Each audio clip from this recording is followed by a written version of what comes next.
महादेव शिव त्रिदेवों में से एक हैं। ब्रह्मदेव जहां सृष्टि के रचयिता माने गए हैं, वहीं विष्णु पालक और शिव संहारक माने गए हैं। विष्णु को हरि और शिव को हर कहा जाता है।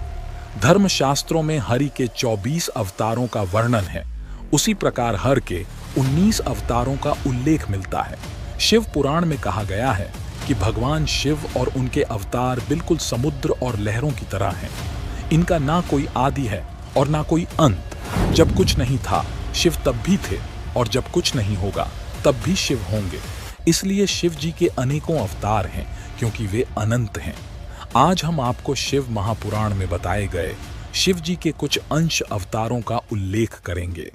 वीडियो शुरू करने से पहले एक छोटा सा निवेदन है कि कमेंट में हर हर महादेव अवश्य लिखें। नंबर 1, वीरभद्र अवतार। वीरभद्र को भगवान शिव का गण माना जाता है। यह अवतार उनकी जटा से उत्पन्न हुआ था। एक कथा अनुसार शिवजी के ससुर दक्ष प्रजापति ने एक विशाल यज्ञ का आयोजन किया, जिसमें सभी ऋषि, मुनि, देवी और देवताओं को बुलाया गया। परंतु इस यज्ञ में दक्ष ने शिव और सती को नहीं बुलाया था।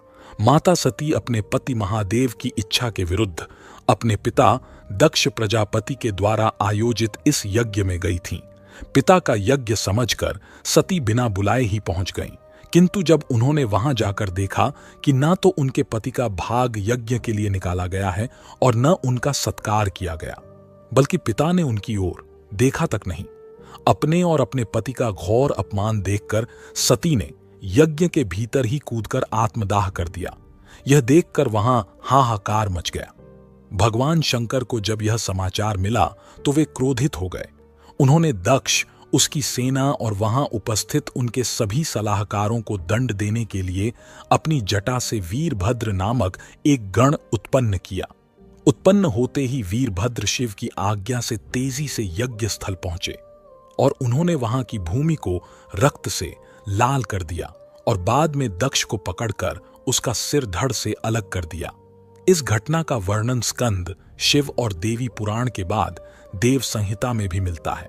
बाद में ब्रह्मा जी और विष्णु जी कैलाश पर्वत पर गए और उन्होंने महादेव से विनय कर अपने क्रोध को शांत करने को कहा और राजा दक्ष को जीवन देकर यज्ञ को संपन्न करने का निवेदन किया। बहुत प्रार्थना करने के बाद भगवान शिव ने उनकी बात मान ली और दक्ष के धड़ से बकरे का सिर जोड़कर उसे जीवन दान दिया, जिसके बाद ये यज्ञ पूरा हुआ। भगवान शिव के गण वीरभद्र की दक्षिण भारत में शिवजी की तरह ही पूजा अर्चना होती है। वीरभद्र मंदिर लेपाक्षी गांवों में स्थित है। यह मंदिर दक्षिण भारत में काफी विख्यात है और यहां सारे देश से दर्शनार्थी दर्शन करने आते हैं। नंबर 2, पिप्पलाद अवतार। एक प्राचीन कथा अनुसार जब वृत्तासुर का आतंक तीनों लोकों पर बढ़ता जा रहा था, तब वृत्तासुर का वध करने के लिए महर्षि दधीचि की हड्डियों से इंद्र ने अपना वज्र बनाकर वृत्तासुर का वध किया था, क्योंकि दधीचि की हड्डियां शिव के तेज से युक्त और शक्तिशाली थीं। महर्षि दधीचि की पत्नी सुवर्चा जब आश्रम लौटकर वापस आईं, तो उन्हें पता चला कि उसके पति की हड्डियों का उपयोग देवताओं के अस्त्र शस्त्र बनाने में हुआ है, तो वह सती होने के लिए आतुर हो गईं। तभी आकाश में आकाशवाणी हुई कि तुम्हारे गर्भ में महर्षि दधीचि के ब्रह्म तेज से भगवान शिव का अवतार होगा, अतः उसकी रक्षा करना अत्यंत आवश्यक है। यह सुनकर सुवर्चा पीपल के पेड़ के नीचे बैठ गईं, जहां उन्होंने एक सुंदर बालक को जन्म दिया। पीपल के पेड़ के नीचे जन्म होने के कारण ब्रह्मा जी ने उनका नाम पिप्पलाद रखा और सभी देवताओं ने उनके सभी संस्कार पूर्ण किए। महर्षि दधीचि और उनकी पत्नी सुवर्चा दोनों ही भगवान शिव के परम भक्त थे। उन्हीं के आशीर्वाद से उनके यहाँ भगवान शिव ने पिप्पलाद के रूप में जन्म लिया था। एक बार पिप्पलाद के मन में एक विचार आया। उन्होंने देवताओं से पूछा कि ऐसा क्या कारण है कि मेरे पिता दधीचि जन्म से पूर्व ही मुझे छोड़कर चले गए और मेरा जन्म होते ही मेरी माता भी सती हो गईं। बाल्यकाल में ही मैं अनाथ होकर कष्ट झेलने लगा। यह सुनकर देवताओं ने बताया कि शनिग्रह की दृष्टि के कारण ही ऐसा कुयोग बना है। पिप्पलाद यह सुनकर बड़े क्रोधित हुए और कहने लगे कि ये शनि नवजात शिशुओं को भी नहीं छोड़ता है, उसे इतना अहंकार है और फिर एक दिन पिप्पलाद मुनि का सामना शनिदेव से हो जाता है। तब पिप्पलाद मुनि ने अपना ब्रह्मदंड उठाया और उससे शनि पर प्रहार कर दिया। शनिदेव ब्रह्मदंड का प्रहार नहीं सह सकते थे, इसलिए वे उससे डर कर भागने लगे। तीनों लोकों की परिक्रमा करने के बाद भी ब्रह्मदंड ने शनिदेव का पीछा नहीं छोड़ा और उनके पैर पर आकर लगा, जिससे शनिदेव लंगड़े हो गए।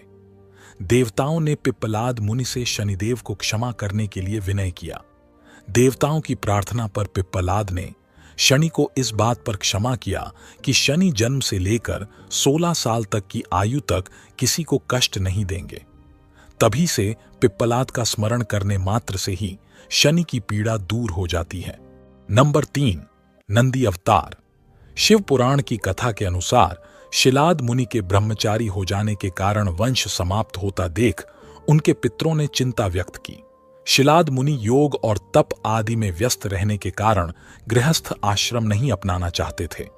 शिलाद मुनि ने संतान की कामना से इंद्रदेव को तप से प्रसन्न कर ऐसा पुत्र का वरदान मांगा जो जन्म और मृत्यु के बंधन से मुक्त हो। इंद्रदेव ने इसमें अपनी असमर्थता जाहिर करते हुए भगवान शिव को प्रसन्न करने के लिए कहा। भगवान शंकर शिलाद मुनि की कठोर तपस्या से प्रसन्न हुए और स्वयं शिलाद के पुत्र के रूप में प्रकट होने का वरदान दिया। वे नंदी के रूप में प्रकट हुए। शंकर के वरदान से नंदी मृत्यु, भय आदि से मुक्त हुए। भगवान शंकर ने माता पार्वती की सम्मति से संपूर्ण गणों और वेदों के समक्ष गणों के अधिपति के रूप में नंदी का अभिषेक करवाया। इस तरह नंदी नंदीश्वर में बदल गए।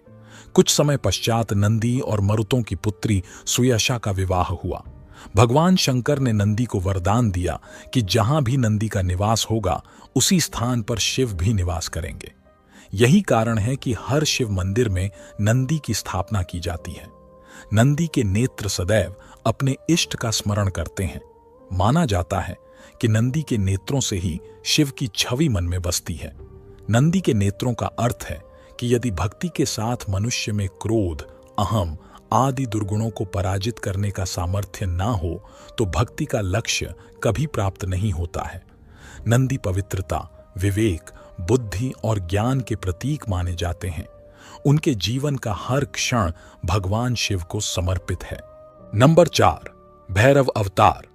शिव महापुराण के अनुसार एक बार भगवान विष्णु ने ब्रह्मा जी से पूछा कि इस सृष्टि का सर्वश्रेष्ठ रचनाकार कौन है। इसके जवाब में ब्रह्मा जी ने खुद का नाम ले लिया।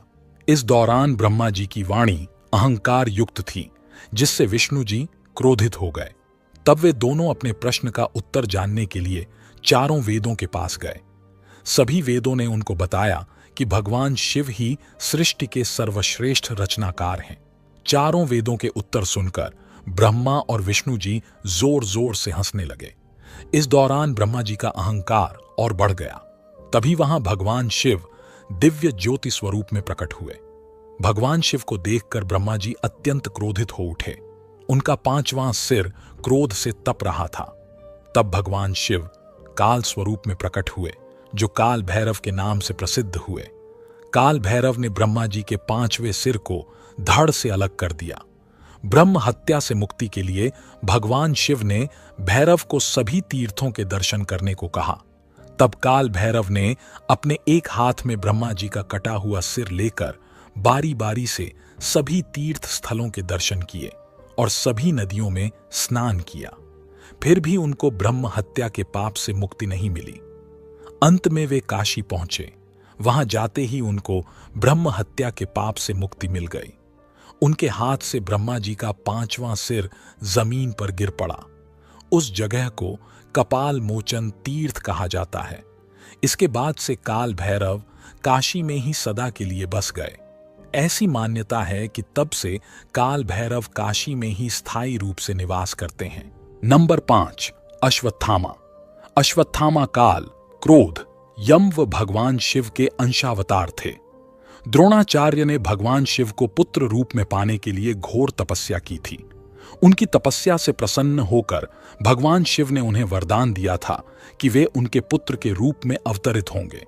समय आने पर द्रोण के यहां बलशाली पुत्र ने अश्वत्थामा के रूप में अवतार लिया। महाभारत में गुरु द्रोणाचार्य के पुत्र अश्वत्थामा ही एकमात्र ऐसे योद्धा थे जो युद्ध को कौरवों के पक्ष में करने की क्षमता रखते थे, लेकिन उन्हें युद्ध के अंत में सेनापति बनाया गया था। युद्ध के 18वें दिन दुर्योधन ने रात्रि में उल्लू और कौवे की सलाह पर अश्वत्थामा को सेनापति बनाया था। उस एक रात्रि में ही अश्वत्थामा ने पांडवों की बची लाखों सेनाओं, पुत्रों और गर्भ में पल रहे पांडवों के पुत्रों तक को मौत के घाट उतार दिया था। अश्वत्थामा के इस नरसंहार के बाद पांडवों में विरक्ति का भाव आ गया था। वे जीतकर भी हार गए थे। उनका सब कुछ नष्ट हो गया था। यही कारण था कि श्री कृष्ण ने अश्वत्थामा को युगों युगों तक भटकने का शाप दे दिया था।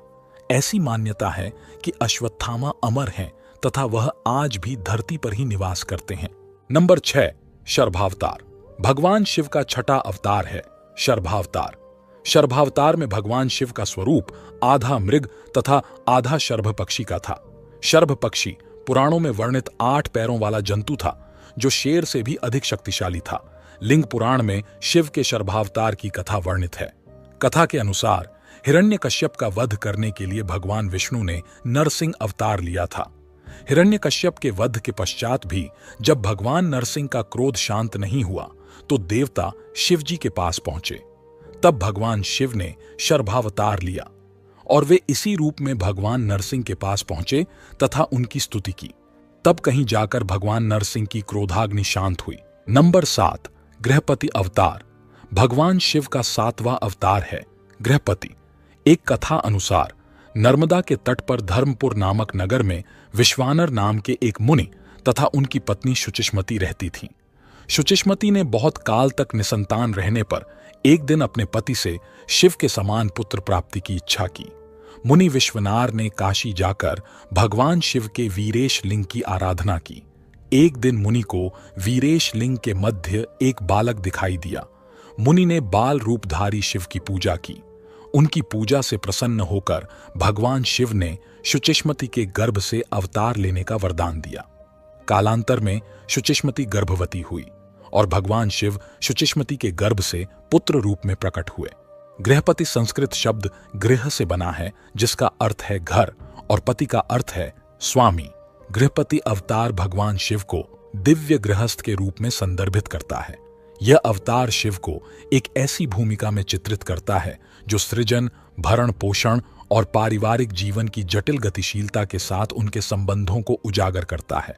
अपने अन्य उग्र और तपस्वी रूपों के विपरीत गृहपति अवतार भगवान शिव को एक प्यारे पति, देखभाल करने वाले पिता और समाज के एक जिम्मेदार सदस्य के रूप में प्रस्तुत करता है। गृहपति अवतार में भगवान शिव को उनकी पत्नी देवी पार्वती और उनके 2 पुत्रों भगवान गणेश और भगवान कार्तिकेय के साथ उनके दिव्य निवास कैलाश पर्वत पर निवास करते हुए दर्शाया गया है। यह चित्रण पारिवारिक और घरेलू जीवन के महत्व का प्रतीक है। गृहपति के रूप में शिव आध्यात्मिक खोज और सांसारिक जिम्मेदारियों के बीच सामंजस्यपूर्ण संतुलन दिखाते हैं। नंबर 8, ऋषि दुर्वासा। दुर्वासा ऋषि भगवान शिव के पुत्र कहलाते हैं। माना जाता है कि उनका जन्म भगवान शिव के क्रोध से हुआ था। इसी कारण से उनके स्वभाव में जन्म से ही क्रोध का ज्वालामुखी समाहित है। दुर्वासा ऋषि को छोटी छोटी बातों पर क्रोध आ जाता था और वह श्राप दे देते थे। पौराणिक कथा के अनुसार एक समय जब माता पार्वती भगवान शिव के साथ एकाकी समय व्यतीत कर रही थीं, तब अचानक से देवताओं ने उनके एकांतवास में खलल डाल दिया, जिसके बाद भगवान शिव का क्रोध अपने चरम पर पहुंच गया। भगवान शिव का क्रोध देख सभी देवता छुप गए। इतने में माता अनुसूया भगवान शिव और मां पार्वती के दर्शनों के लिए पहुंची। माता अनुसूया को आता देख माता पार्वती ने भगवान शिव को शांत कराने की कोशिश की। भगवान शिव शांत तो हो गए, लेकिन उनके क्रोध से जन्मी ऊर्जा कैलाश में इधर उधर टकराकर कैलाश का ही नुकसान करने लगी। सभी देवतागण और महादेव के परिवार के सदस्य भगवान शिव के पास पहुंचे और उनसे इस क्रोध ऊर्जा को नष्ट करने की प्रार्थना करने लगे। तब भगवान शिव ने बताया कि वह इस ऊर्जा को पुनः अपने अंदर नहीं समा सकते हैं, क्योंकि यह ऊर्जा उनके तीसरे नेत्र से निकली है और उनका तीसरा नेत्र अगर दोबारा खुला तो उससे सृष्टि को और भी नुकसान होगा।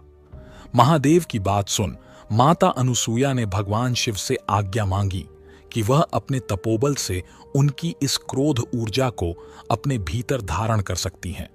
महादेव ने भी माता अनुसूया को आज्ञा प्रदान की, जिसके बाद माता अनुसूया ने इस ऊर्जा को अपने गर्भ में धारण किया।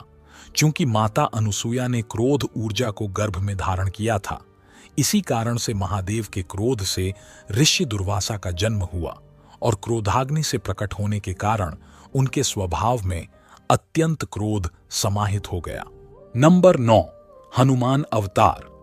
शिव महापुराण के अनुसार माता अंजनी ने भगवान शिव को अपने पुत्र के रूप में प्राप्त करने के लिए उनकी घोर तपस्या की थी और वर मांगा था, जिसके बाद भगवान शिव ने पवन देव के रूप में अपनी रुद्र शक्ति का अंश हवन कुंड में अर्पित कर दिया था। भगवान शिव द्वारा अर्पित की गई वही शक्ति माता अंजनी के गर्भ में प्रविष्ट हुई और फिर चैत्र शुक्ल पक्ष की पूर्णिमा के दिन हनुमान जी का जन्म हुआ। भगवान शिव जानते थे कि एक बार राम जी को पृथ्वी का कल्याण करने के लिए मेरी आवश्यकता होगी।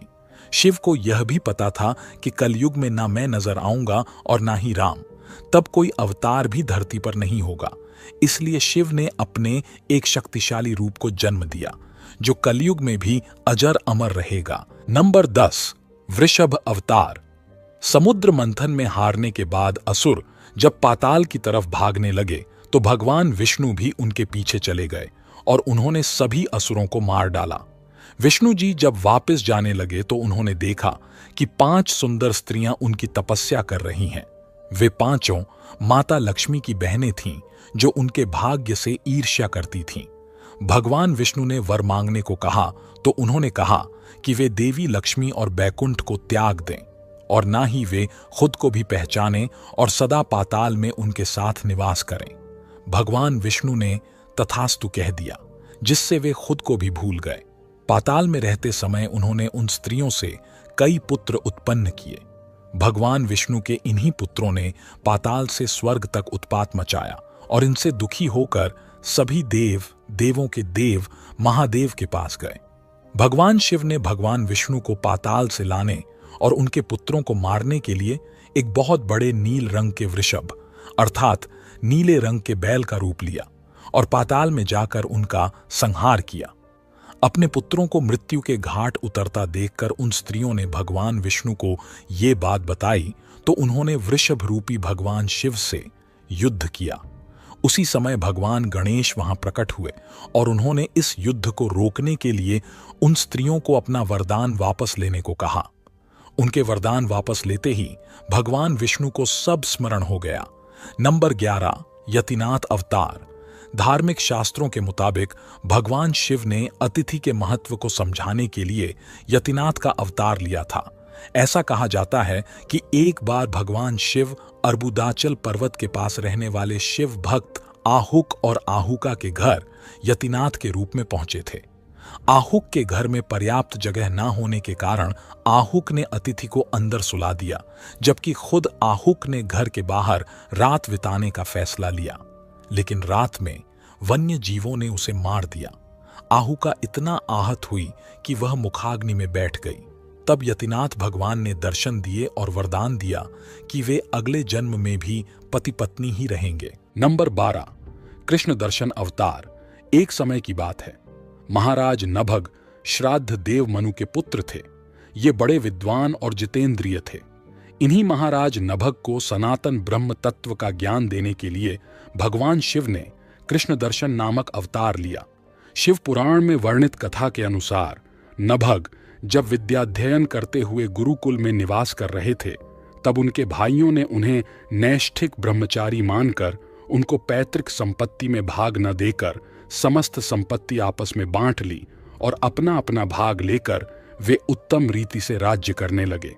गुरुकुल से वेदों का अध्ययन करके वापस लौटने पर नभग ने भाइयों से अपना हिस्सा मांगा तो भाइयों ने कहा कि बंटवारे के समय हम तुम्हारा हिस्सा लगाना भूल गए हैं, अतः तुम पिताजी को ही अपने हिस्से में ले लो।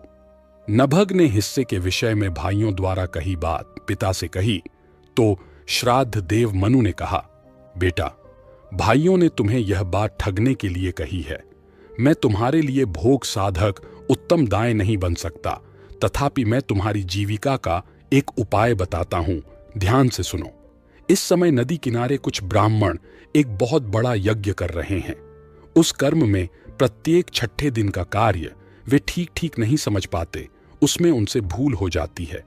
तुम वहां जाओ और उन ब्राह्मणों को विश्वेदेव संबंधी 2 सूक्त बतला दिया करो।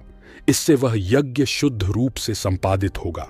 वह यज्ञ समाप्त होने पर वे ब्राह्मण जब स्वर्ग को जाने लगेंगे, उस समय संतुष्ट होकर अपने यज्ञ से बचा हुआ सारा धन तुम्हें दे देंगे। पिता के कथन अनुसार नभग ने यज्ञ में जाकर विश्वेदेव संबंधी दोनों सूक्तों का शुद्ध शुद्ध उच्चारण किया। यज्ञ कर्म समाप्त होने पर ब्राह्मण यज्ञ से बचा हुआ अपना अपना सारा धन नभग को देकर स्वर्ग चले गए। परंतु उस यज्ञावशिष्ट धन को जब नभग ग्रहण करने लगे, तब उसी समय भगवान सदाशिव वहां कृष्ण दर्शन रूप में प्रकट हो गए। उनके सारे अंग बहुत सुंदर परंतु नेत्र कृष्ण वर्ण के थे।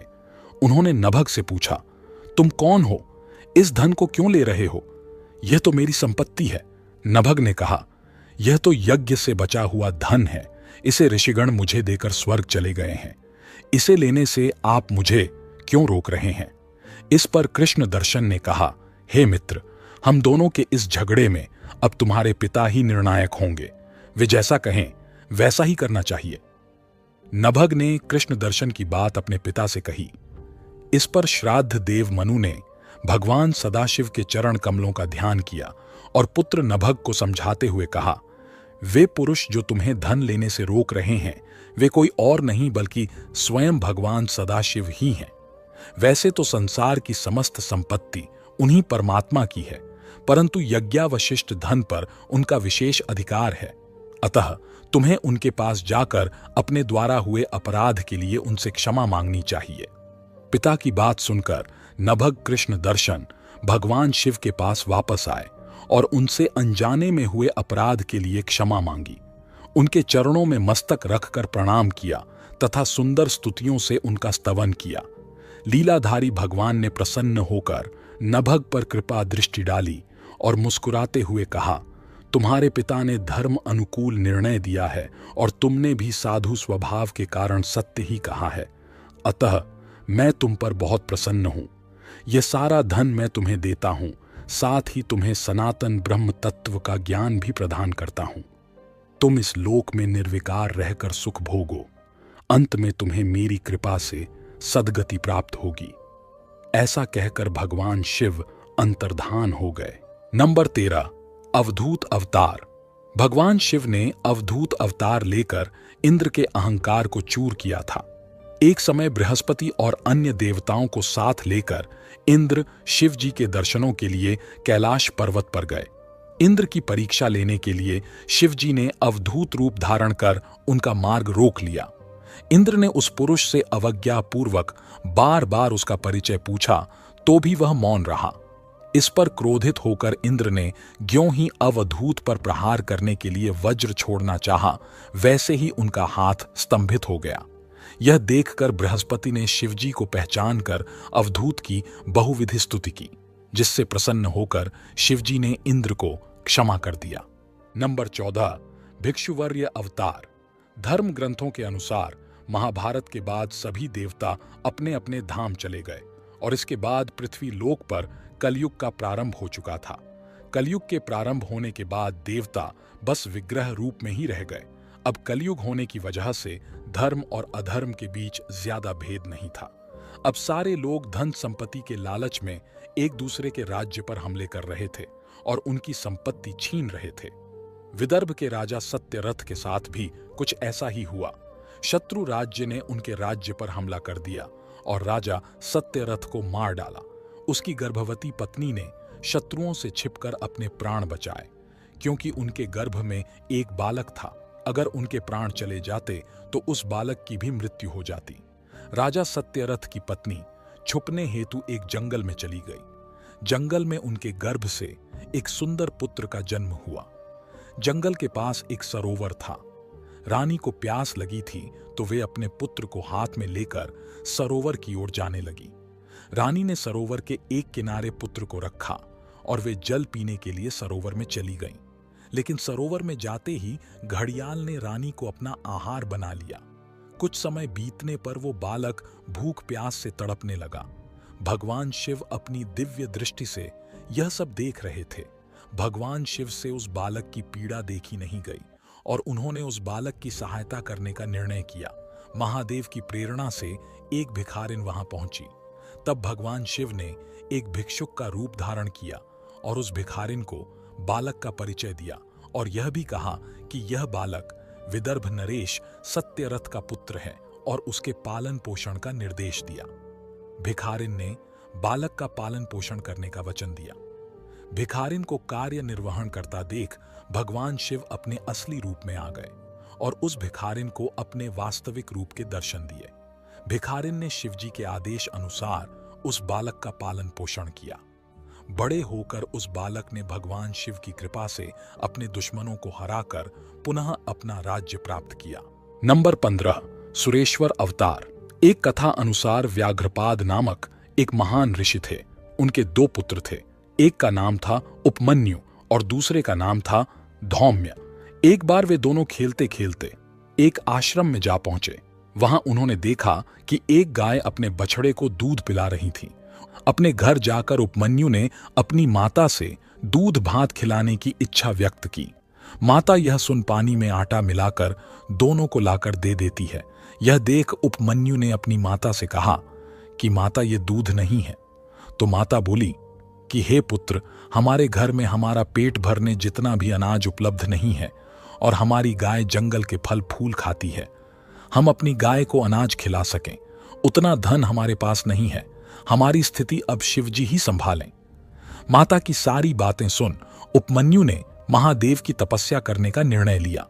तपस्या करने हेतु उपमन्यु हिमालय की ओर चला गया और कई वर्ष तक केवल बाएं पैर के अंगूठे के अग्रभाग के बल पर खड़े रहकर उपमन्यु ने भगवान शिवजी की कठोर तपस्या की। महादेव उसकी तपस्या से प्रसन्न थे, परंतु उन्होंने उपमन्यु की परीक्षा लेने का निर्णय किया। महादेव ने उपमन्यु की परीक्षा लेने के लिए सुरेश्वर यानी इंद्रदेव का रूप धारण किया और उपमन्यु के पास पहुंचे। उपमन्यु के पास जाकर उन्होंने कहा, वत्स, तुम महादेव की तपस्या कर रहे हो, मेरी शरण में आ जाओ, मैं तुम्हें इच्छानुसार वर दूंगा। इंद्रदेव भगवान शिव की तरह तरह से निंदा करने लगे। यह सुन उपमन्यु से रहा नहीं गया और इंद्रदेव से कहा, मैं भगवान शिवजी का आराधक हूं और उनकी इस प्रकार निंदा नहीं सुन सकता।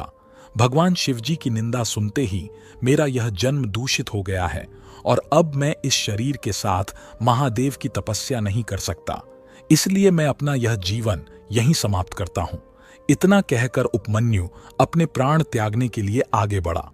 उसी समय भगवान शिव अपने वास्तविक रूप में आए और उपमन्यु को अपने प्राण न त्यागने का आदेश दिया और उपमन्यु को क्षीर सागर के समान एक अनश्वर सागर प्रदान किया एवं अपने परम भक्त का स्थान दिया। नंबर 16, किरात अवतार। जब पांडव वनवास में थे तब एक दिन अर्जुन ने निर्णय लिया कि हिमालय पर जाकर तपस्या करनी चाहिए और देवाधिदेव शिव को प्रसन्न कर वरदान में कुछ दिव्य अस्त्र शस्त्र प्राप्त करना चाहिए। पांडुपुत्र वीर अर्जुन हिमालय पर्वतमाला पर बसे इंद्रकील नामक स्थल पर जा पहुंचा और एक शिवलिंग के सामने एकाग्र होकर तपस्या में बैठ गए। भगवान शिव ने अर्जुन की परीक्षा लेने के लिए किरात रूपी भील वेश धारण किया और इंद्रकील जा पहुंचे। उसी समय इंद्रकील पर मूकासुर नामक दैत्य ने अति भयंकर सुअर का रूप धरकर ऋषि मुनियों के आश्रम में उत्पात मचाना शुरू कर दिया। ऋषि मुनियों के आश्रमों में कोलाहल मच गया। इससे अर्जुन का ध्यान भंग हो गया।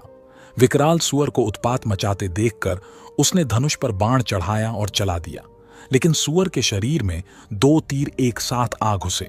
दूसरा तीर किरात भेषधारी शिव का था। 2 तीर खाकर सुअर भेषधारी मूकासुर ढेर हो गया और जमीन पर गिरते ही अपने असली रूप में आ गया। सुअर का वध किसने किया, इस बात को लेकर अर्जुन और किरात रूपी शिव दोनों अड़ गए। लेकिन जैसे ही अर्जुन की दृष्टि किरात के गले में पड़ी फूल माला पर पड़ी, वह स्तब्ध रह गया, क्योंकि वही फूलमाला तो अर्जुन ने शिवलिंग पर चढ़ाई थी। यह देखकर अर्जुन को समझ में आ गया कि किरात के रूप में कोई और नहीं स्वयं भगवान शंकर हैं। अर्जुन किरात के चरणों में गिर पड़े और अपने आंसुओं से भगवान शिव के चरणों को धोकर क्षमा मांगी। तब शिव जी अपने असली रूप में प्रकट हुए। अर्जुन ने वहीं शिव पूजन करके उन्हें प्रसन्न किया। देवाधिदेव शिव ने अर्जुन के भक्ति और साहस की प्रशंसा की और वरदान स्वरूप अभेद्य पाशुपत अस्त्र प्रदान किया। नंबर 17, ब्रह्मचारी अवतार। मां पार्वती ने बचपन से ही भगवान शिव जी की तपस्या करना शुरू किया था। वह कई सालों तक महादेव की तपस्या में लगी रहीं। भगवान शिव ने उनकी भक्ति और प्रेम को देखकर उनकी परीक्षा लेने का निर्णय किया। एक बार जब मां पार्वती नदी के किनारे भगवान शिव जी की तपस्या कर रही थीं, तो महादेव ने ब्रह्मचारी का रूप धारण किया और मां पार्वती के पास गए। ब्रह्मचारी ने उनसे उनकी तपस्या का कारण पूछा। मां पार्वती ने उन्हें बताया कि वे भगवान शिव जी को प्राप्त करने की इच्छा से तपस्या कर रही हैं। सुनकर ब्रह्मचारी ने भगवान शिव जी की निंदा करते हुए कहा कि वे उग्र, अमंगल और जटाधारी हैं और तुम्हारे लिए उपयुक्त वर नहीं है। उनके साथ विवाह करके तुम्हें सुख नहीं मिलेगा। परंतु पार्वती अपने विचारों में दृढ़ रहीं। महादेव के बारे में ऐसी बातें सुनकर वे बहुत क्रोधित हो गईं। पार्वती की भक्ति और प्रेम को देखकर महादेव ने उन्हें अपने वास्तविक रूप में दर्शन दिए और मां पार्वती को अपनी पत्नी के रूप में स्वीकार करने का वचन दिया। परंतु मां पार्वती ने भगवान शिव से उनके पिताजी से हाथ मांगकर विवाह प्रस्ताव रखने को कहा। भगवान शिव जी ने उनकी बात से सहमत होकर पिता के समक्ष प्रस्ताव रखने का वचन दिया। नंबर 18, सुनट नर्तक अवतार। कुछ दिनों बाद शिवजी ने सुनट नर्तक अवतार धारण करके पार्वती के पिता हिमाचल के महल में जाकर नृत्य किया। उन्होंने इतना सुंदर और मनोहर नृत्य किया कि सभी प्रसन्न हो गए। महाराज हिमाचल ने भी उनकी नृत्य कला की प्रशंसा की। महाराज हिमाचल ने सुनट नर्तक के पास जाकर कहा कि तुम्हारी नृत्य कला अत्यधिक अद्भुत है। हम इस कला का मूल्य नहीं तय कर सकते, इसलिए आप बताएं कि आप कितना मूल्य चाहते हैं। हम वही मूल्य देंगे जो आप मांगेंगे। सुनकर सुनट नर्तक वेशधारी शिवजी ने मां पार्वती का हाथ मांग लिया। पिता हिमाचल दुविधा में पड़ गए, क्योंकि वे सुनट नर्तक को उनके शब्दों के अनुसार मूल्य देने का वचन दे चुके थे। सुनट नर्तक अचानक वहां से चले गए, परंतु जाते जाते मां पार्वती को उनके वास्तविक रूप का दर्शन दे दिए। उसके बाद मां पार्वती ने अपने पिता हिमाचल को सुनट नर्तक के वास्तविक रूप के बारे में बताया और उनके विवाह प्रस्ताव को सहमति देने को कहा, जिसके परिणाम स्वरूप पिता हिमाचल ने मां पार्वती का विवाह भगवान शिव जी से करवाने का निर्णय किया। नंबर 19, यक्ष अवतार। समुद्र मंथन से निकलने वाले अमृत को पीने के बाद देवताओं में अहंकार और अभिमान आ चुका था। उन्हें लग रहा था कि अब उन्हें कोई भी मार नहीं सकता। वे सब अपने आप को सर्वश्रेष्ठ मानने लगे थे। यह देख भगवान शिव जी ने उनके इस प्रकार के अभिमान को तोड़ने का निर्णय लिया। उन्होंने यक्ष अवतार लिया और सभी देवताओं के पास गए और उनके समक्ष एक तिनका रखा और सभी देवताओं से कहा कि इस सामान्य तिनके को जो भी उठा सका वह आप सब में से श्रेष्ठ माना जाएगा। आप इस तिनके को काट भी सकते हैं, जला भी सकते हैं और डुबा भी सकते हैं। यक्ष की यह बात सुनकर देवता हंस पड़े। एक एक कर सारे देवताओं ने इस तिनके को उठाने का प्रयास किया, लेकिन एक भी देव उस तिनके को हिला नहीं पाया। यह देख सारे देवता आश्चर्य में पड़ गए। तभी आकाश में आकाशवाणी हुई कि ये यक्ष और कोई नहीं बल्कि स्वयं महादेव हैं। तब देवताओं को ये एहसास हुआ कि महादेव ही थे जिन्होंने विष का सेवन किया था और देवता एवं असुर दोनों को बचाया था। महादेव ही सर्वश्रेष्ठ हैं। सभी देवताओं ने भगवान शंकर की स्तुति की तथा अपने अपराध के लिए क्षमा मांगी। तो दोस्तों, आज के वीडियो में बस इतना ही। आपको यह कथा कैसी लगी? कमेंट करके जरूर बताएं। जानकारी अच्छी लगी हो तो वीडियो को लाइक करें और कमेंट में हर हर महादेव जरूर लिखें। और इसी प्रकार की ज्ञानवर्धक वीडियो देखने के लिए हमारे चैनल रोज का ज्ञान को सब्सक्राइब अवश्य करें। अभी के लिए सभी को हर हर महादेव।